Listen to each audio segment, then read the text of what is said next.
only thing clean, and I had my unwashed hair pulled up in a banana clip, and I was feeling pretty darn pathetic. And then Janice turned to me, and she said, "I brought you this." It was a book on the great cathedrals of Europe. I didn't understand.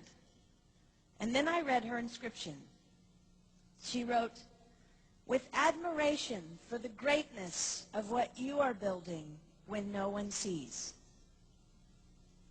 You can't name the names of the people who built the great cathedrals. Over and over again, looking at these mammoth works, you scan down to find the names, and it says, builder, unknown, unknown, unknown. They completed things not knowing that anyone would notice.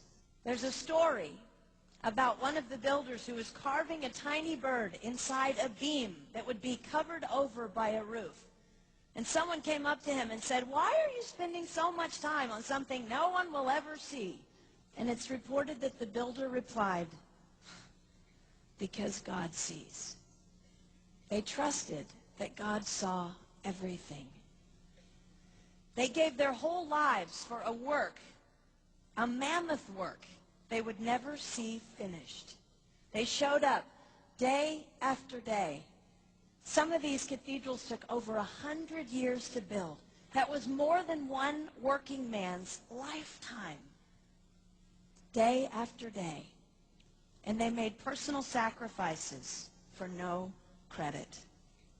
Showing up at a job they would never see finished, for a building their name would never be on.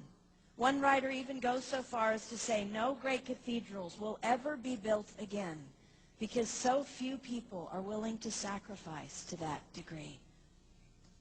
I closed the book, and it was as if I heard God say, "I see you. You are not invisible to me.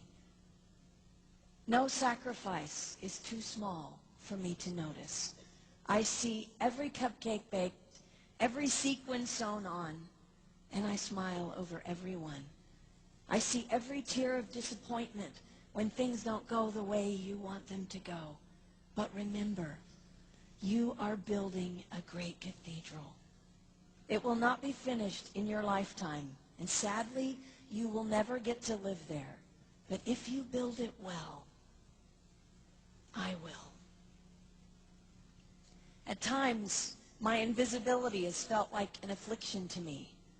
But it is not a disease that is erasing my life. It is the cure for the disease of self-centeredness. It is the antidote to my own pride. It's okay that they don't see.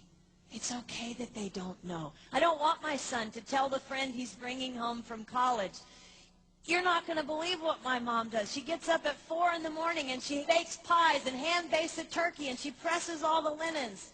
Even if I do all those things, I don't want him to say that. I want him to want to come home.